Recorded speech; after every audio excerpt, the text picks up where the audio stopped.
Hello everyone. आज हम फिर पढ़ेंगे पार्ट 6 क्लास 10th का रासायनिक अभिक्रिया। पिछली वीडियो में हमने रासायनिक अभिक्रिया में पढ़ा था ऊष्माक्षेपी ऊष्माशोषी, दोनों में अंतर हमने पढ़ा था और पढ़ा था ऑक्सीकरण अपचयन। आज हम दोबारा ऑक्सीकरण अपचयन को ही लेंगे। पिछली बार हमने ऑक्सीकरण अपचयन को हाइड्रोजन और ऑक्सीजन के संयोग और वियोजन के आधार पर उनकी परिभाषा दी थी और रासायनिक अभिक्रियाओं को बांटा था। आज हम पढ़ेंगे विद्युत ऋणी तत्व और विद्युत धनी तत्व के संयोग और वियोजन के आधार पर ऑक्सीकरण अपचयन। ओके, तो पिछली बार हमने पढ़ा था ऑक्सीकरण अपचयन, ऑक्सीजन व हाइड्रोजन के संयोग और वियोजन के आधार पर ऑक्सीकरण अपचयन। आज और पिछली बार मैंने ये भी बताया था जिस अभिक्रिया में ऑक्सीजन का संयोग होता है, जिस अभिक्रिया में ऑक्सीजन का संयोग होता है अर्थात ऑक्सीजन जुड़ते हैं और हाइड्रोजन का वियोजन होता है अर्थात हाइड्रोजन टूटते हैं या अभिक्रिया से अलग होते हैं, अर्थात ऑक्सीजन का जुड़ना और हाइड्रोजन का या फिर हाइड्रोजन का टूटना ऑक्सीकरण कहलाती है। और अगर हाइड्रोजन जुड़ता है और ऑक्सीजन टूटता है तो उसे कहते हैं अपचयन। ओके, ये हमने पिछली अपने वीडियो में पढ़ा था। आज हम पढ़ रहे हैं ऑक्सीजन और हाइड्रोजन के अलावा धन विद्युत तत्व और ऋण विद्युत तत्व के आधार पर ऑक्सीकरण अपचयन। तो दूसरा है हमारा विद्युत धनी व विद्युत ऋणी तत्वों के संयोग एवं वियोजन के आधार पर। देखिए,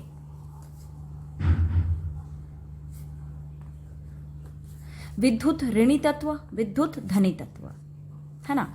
अगर विद्युत धनी तत्व का संयोग होता है, क्या होता है? जुड़ते हैं। जब अभिकारक से उत्पाद बनते हैं तो उत्पाद अभिकारक के रिएक्शन से, अभिक्रिया में ये जुड़ जाएंगे और ये वियोजित हो जाएंगे, है ना। या तो ये जुड़ेंगे या ये वियोजित। विद्युत ऋणी तत्व जुड़ते हैं और विद्युत धनी तत्व वियोजित होते हैं, उसे कहते हैं ऑक्सीकरण, उसे कहते हैं ऑक्सीकरण। और उल्टा बिल्कुल, अगर विद्युत धनी तत्व संयोग करते हैं और विद्युत ऋणी तत्व वियोजित होते हैं तो उसे कहते हैं अपचयन। क्या कहते हैं? आसान परिभाषा इससे हो जाएगी, आप आराम से याद कर सकेंगे। ये है आपके पास विद्युत ऋणी तत्व, इलेक्ट्रॉन त्यागने वाला विद्युत ऋणी तत्व, और ये विद्युत धनी तत्व, है ना। सॉरी, विद्युत ऋणी तत्व ले के इलेक्ट्रॉन ऋणी होता है और धनी तत्व देता है अपना इलेक्ट्रॉन। तो अगर विद्युत ऋणी तत्व जुड़ते हैं और विद्युत धनी तत्व वियोजित होते हैं तो उसे कहते हैं ऑक्सीकरण। और उल्टा, अगर विद्युत धनी तत्व जुड़ते हैं और ऋणी तत्व वियोजित होते हैं उसे कहते हैं अपचयन। ओके, हम उदाहरण लेते हैं। जैसे कि हमारे पास है पोटेशियम आयोडाइड, क्लोरीन से रिएक्ट करके बनाता है पोटेशियम क्लोराइड और आयोडाइड मुक्त हो जाता है ना। तो इसमें पोटेशियम आयोडाइड का आयोडीन में ऑक्सीकरण हो रहा है, अर्थात विद्युत धनी तत्व क्या हो रहे हैं? वियोजित हो रहे हैं। तो ये किस प्रकार की अभिक्रिया है? ऑक्सीकरण, ऑक्सीकरण। दूसरा है हमारे पास विद्युत धनी तत्वों का योग, विद्युत धनी तत्वों का योग, विद्युत धनी तत्वों का योग। यहाँ हो रहा था वियोजन। अब देखिए यहाँ विद्युत, ये देखिए क्लोरीन, क्लोरीन को जब हम मैग्नीशियम के साथ रिएक्ट कराते हैं तो हमारा बनता है MgCl2, अर्थात यहाँ पर क्लोरीन का मैग्नीशियम क्लोराइड में बदलना अपचयन होना, क्लोरीन का मैग्नीशियम क्लोराइड में अपचयन हो रहा है ना। ये क्या कहलाएगा हमारा, किस प्रकार का, जब विद्युत धनी तत्व का योग हो रहा है तो क्या कहलाएगा, अपचयन। क्या कहलाएगा, अपचयन। ऑक्सीकरण हमारा यहाँ हो गया था, आयोडाइड में ऑक्सीकृत होना और यहाँ क्लोराइड का अपचयन होना। तो ये किस प्रकार की अभिक्रिया है, अपचयन। एग्जाम में यही पूछा जाएगा आपसे, अभिक्रिया दी जाएगी और पूछा जाएगा इसमें किसका ऑक्सीकरण हो रहा है, किसका अपचयन हो रहा है, या फिर पूछे किस तत्व का ऑक्सीकरण हो रहा है, किस तत्व का अपचयन हो रहा है, या फिर पूछेगा कि यह किस प्रकार की अभिक्रिया है, यह किस प्रकार की अभिक्रिया है ना। ओके, विद्युत ऋणी तत्वों का संयोग क्या कहलाता है, ऑक्सीकरण। क्या कहलाता है, ऑक्सीकरण। विद्युत ऋणी तत्वों का संयोग क्या कहलाता है, ऑक्सीकरण। तो अब हम ऑक्सीकरण का लेंगे, विद्युत ऋणी तत्वों का संयोग। विद्युत ऋणी तत्वों का संयोग में पुनः हम उदाहरण दोहरा रहे हैं। अब विद्युत ऋणी तत्व, विद्युत ऋणी मैग्नीशियम हो गया हमारा, मैग्नीशियम के साथ क्लोरीन जुड़ता है और जुड़ने के बाद बनाता है मैग्नीशियम क्लोराइड, है ना। अपचयन में भी हमने ये लिया था, लेकिन दूसरी तरफ आप ये कह सकते हैं कि मैग्नीशियम का अधिक विद्युत ऋणी तत्व के साथ जुड़ना, अधिक विद्युत ऋणी तत्व के साथ जुड़ना क्या कहलाएगा, ऑक्सीकरण। आगे हम पढ़ेंगे इसी चीज में, आप कहेंगे कि मैडम इसमें आप अपचयन और ऑक्सीकरण दोनों ले रहे हैं, यही रिएक्शन आपने अभिक्रिया आपने अपचयन में ली, यही आपने ऑक्सीकरण में ली। तो बाद में हम आगे चल के पढ़ेंगे, आपको बता दूं, एक रिडॉक्स रिएक्शन, एक अभिक्रिया पढ़ेंगे जिसे कहेंगे रिडॉक्स रिएक्शन, जिसमें ऑक्सीकरण और अपचयन दोनों एक साथ एक ही रिएक्शन में होता है, एक ही अभिक्रिया में दोनों का एक ही अभिक्रिया में एक साथ दोनों का होना, ऑक्सीकरण और अपचयन, वो रेडॉक्स रिएक्शन कहलाता है, जो हम आगे पढ़ेंगे। अभी हमारी उसकी जरूरत नहीं है, अभी आप सिर्फ ध्यान दीजिए विद्युत ऋणी और धनी तत्व, है ना। क्लोरीन विद्युत ऋणी है, माइनस का साइन लगता है, और मैग्नीशियम विद्युत धनी है। तो यहाँ हम पढ़ रहे हैं विद्युत ऋणी तत्वों से जुड़ना, तो मैग्नीशियम विद्युत ऋणी तत्व से जुड़ रहा है, और यहाँ चूंकि ये धनी तत्व है और ये ऋणी है, तो धनी ऋणी के साथ जुड़ रहा है, तो दोनों यहाँ जुड़ रहे हैं, तो ये ऑक्सीकरण है और ये अपचयन भी है। नेक्स्ट हम ले रहे हैं विद्युत ऋणी तत्वों का वियोजन। विद्युत ऋणी तत्वों का वियोजन क्या कहलाता है भाई, विद्युत ऋणी तत्वों का वियोजन ऊपर मैंने लिखा था, बताइए। विद्युत ऋणी अगर तत्वों का वियोजन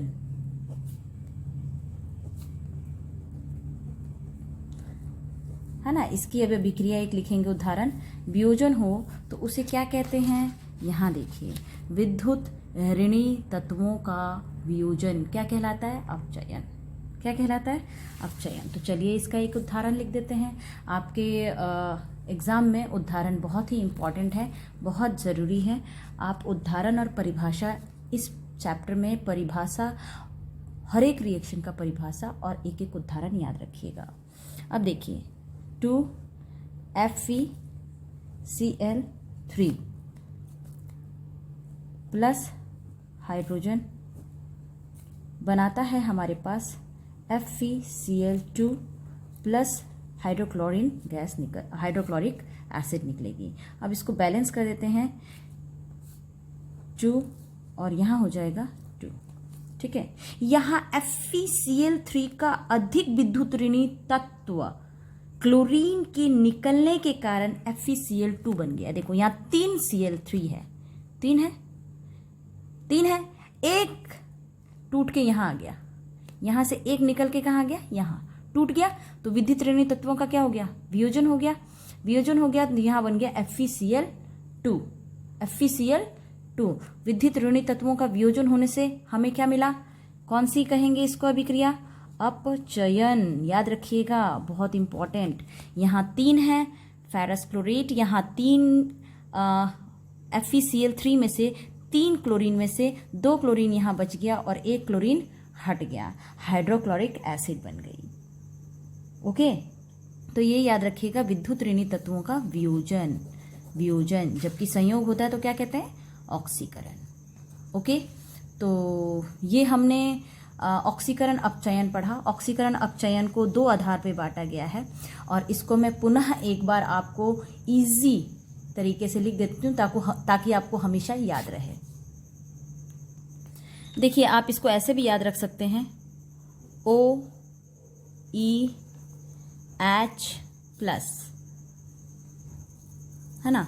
ये दोनों क्या हो रहे हैं, अभिक्रिया में संयोग करते हैं, यानी योग करते हैं, जुड़ते हैं। और ये दोनों क्या हो रहे हैं, वियोजित हो रहे हैं, तो इनका हो रहा है वियोजन, टूट रहे हैं, तो इसको कहेंगे ऑक्सीकरण। आसान हो गया। अच्छा, अब इधर से लेते हैं हम, ये दोनों का क्या हो रहा है, हाइड्रोजन और विद्युत धनी तत्व का संयोग, जुड़ रहे हैं। और ये दोनों विद्युत ऋणी तत्व और ऑक्सीजन का वियोजन।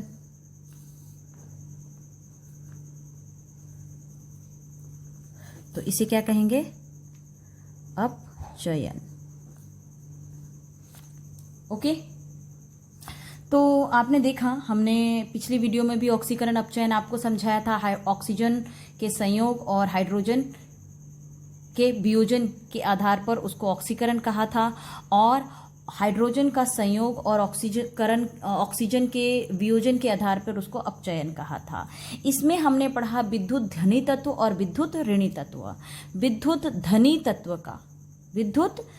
तत्व का जुड़ना क्या कहलाता है, विद्युत धनी तत्व का, ये रहा विद्युत धनी तत्व, विद्युत धनी तत्व का जुड़ना, और विद्युत ऋणी तत्व का क्या होना, वियोजित होना, क्या कहलाता है, अपचयन। परंतु उल्टा विद्युत ऋणी तत्व का संयोग होना और विद्युत धनी तत्व का वियोजन क्या कहलाता है, ऑक्सीकरण। ये हमने आज पढ़ा कि ऑक्सीकरण अपचयन को 4 चीज़ों के आधार पर बांटा गया है। ऑक्सीजन के संयोग वियोजन, हाइड्रोजन के संयोग वियोजन, विद्युत ऋणी तत्व के संयोग और वियोजन, और विद्युत धनी तत्व के संयोग और वियोजन के आधार पे। तो इन सब के उदाहरण आप याद रखिएगा एक एक करके। और आगे हम ले रहे हैं नेक्स्ट टॉपिक अपना। तो अगला हमारा टॉपिक है रासायनिक समीकरण। हमारा नेक्स्ट टॉपिक है रासायनिक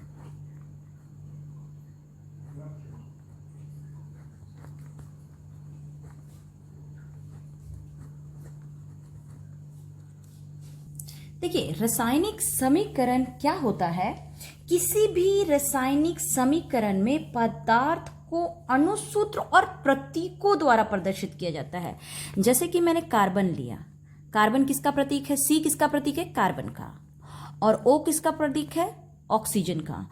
चूंकि ओ इस वातावरण में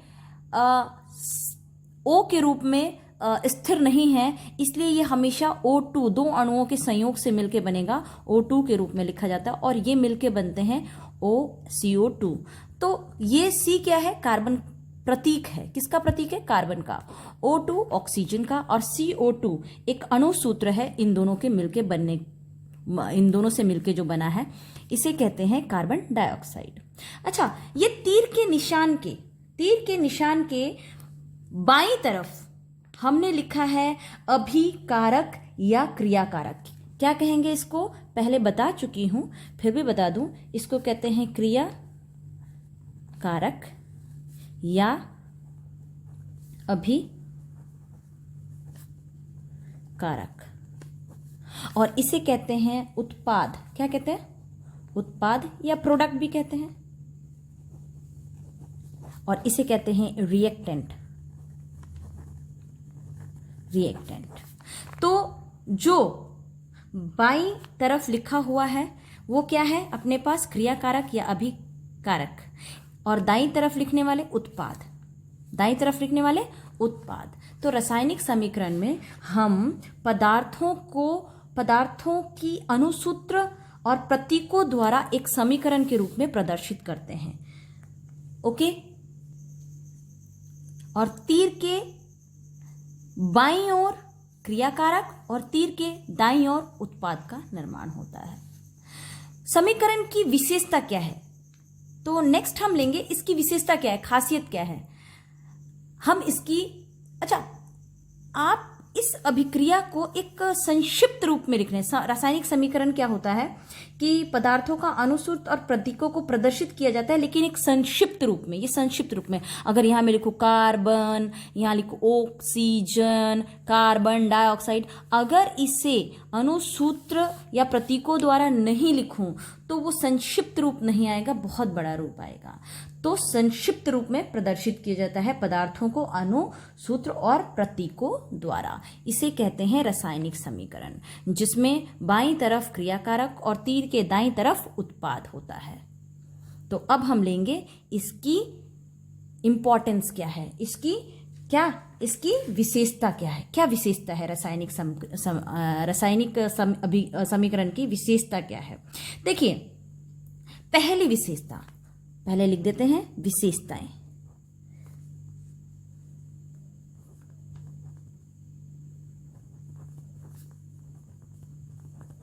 विशेषताएं किसकी ले रहे हैं, रासायनिक समीकरण की।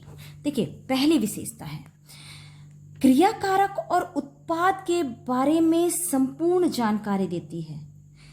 अब क्या चीजें भाग ले रही हैं, कितने अणु हैं, कितने उत्पाद बन रहे हैं, कितनी मात्रा में बन रहे हैं, ये सब बताएगा। अणुओं की संख्या बताएगा, द्रव्यमान बताएगा, सब कुछ बताएगा। दूसरा, इसमें ताप, दाब, उत्प्रेरक क्या काम में हमने लिया है वो सब भी बताएंगे। वो सारी चीजें इसमें बताई जाएगी अभिक्रिया में। जैसे कि ऑक्सीजन गैस है तो यहाँ लिख दिया जाएगा गैस, ठोस है तो लिख दिया जाएगा सॉलिड, गैस बन गया तो लिखा जाएगा गैस, कितनी ताप चाहिए, कितना दाब चाहिए, वो इस एरो पे लिख दिया जाए। अभिक्रिया में उत्प्रेरक कौन से काम में ले रहे हैं यहाँ लिख दिया जाता है। जैसे कि उदाहरणतः मैं एक बता रही हूँ, देखिए उदाहरण है अपने पास CH2, इसे कहते हैं एथीन, डबल बॉन्ड लग गया इसलिए एथीन, और हाइड्रोजन। ये देखिए, ये गैस है और ये भी गैस है, ये इनकी अवस्थाओं को भी प्रदर्शित कर रहा है। और यहाँ देखिए हमने उत्प्रेरक डाल दिया है निकेल, ये बनेगा CH3 एथेन, क्या बनेगा एथेन, सिंगल बॉन्ड आ गया, और ये है एथीन, और यह हाइड्रोजन गैस। तो विशेषताओं में इसकी सबसे पहली विशेषता क्रियाकारक और उत्पाद के बारे में संपूर्ण जानकारी देगा। दूसरा, इसमें अणुओं की संख्या और द्रव्यमान, भार, अनुभार सब कुछ ज्ञात किया जा सकता है। तीसरा, इसमें रासायनिक अभिक्रिया में इस अभिक्रिया के अंदर लगने वाले दाब, ताप, उत्प्रेरक के बारे में पता चलती है। चौथा, इसकी भौतिक अवस्था के बारे में भी पता चल जाती है कि गैस है कि ठोस है कि द्रव है। ये भी पता चल जाता है कि ऊष्माक्षेपी है या ऊष्माशोषी अभिक्रिया है, जो हम पहले पढ़ चुके हैं। तीर के निशान से हमें ये पता चल जाता है कि उत्क्रमणीय है कि अनुत्क्रमणीय। ये सभी चीजें क्या है, विशेषता। तो इसको आप ध्यान से पढ़ लीजिएगा, क्या क्या विशेषताएं हैं। भौतिक नहीं तो कम से कम 3 तो जरूर याद रखिएगा, विशेषता 3 तो पूछी जाती है। तो भौतिक अवस्थाओं के बारे में, दाब, ताप, उत्प्रेरक के बारे में, क्रियाकारक और उत्पाद के बारे में, और समीक्रम ऊष्माक्षेपी है या ऊष्माशोषी बता देता है, उत्क्रमणीय और अनुत्क्रमणीय अभिक्रिया के बारे में बता देता है। तो कुछ इसमें कमियां भी तो होंगी, तो कमियां क्या है, अब हम लेंगे इसकी कमियां, या कह सकते हैं सीमाएं। सीमाएं किसकी, रासायनिक समीकरण की। रासायनिक समीकरण की क्या सीमाएं हैं। देखो, हर चीज में कुछ ना कुछ लिमिटेशंस होती हैं। यह क्रियाकारक उत्पाद की सांद्रता के बारे में नहीं बताया जाता है। सांद्रता, कितने अणु उपस्थित हैं, तो ये सांद्रता के बारे में नहीं बताता। और पूर्ण जानकारी, सांद्रता, अब चीज सांद्रित है या तनु, सांद्रित है या तनु, ये उनके मात्राओं के आधार पर निर्भर करता है। तो एक उदाहरण इसके लिए मैं बताऊंगी। जैसे आप एक नींबू का रस ले लीजिए, आप 10वीं क्लास में, तो छोटा उदाहरण बता रही हूँ। एक ग्लास में नींबू का रस ले लीजिए और एक गिलास में नींबू के रस में थोड़ा पानी मिला दीजिए। आपको ज्यादा खट्टा कौन सा लगेगा, ज्यादा हाइड्रोजन जिसमें होगा, उसकी पीएच अधिक होगी, तो वो सांद्रित।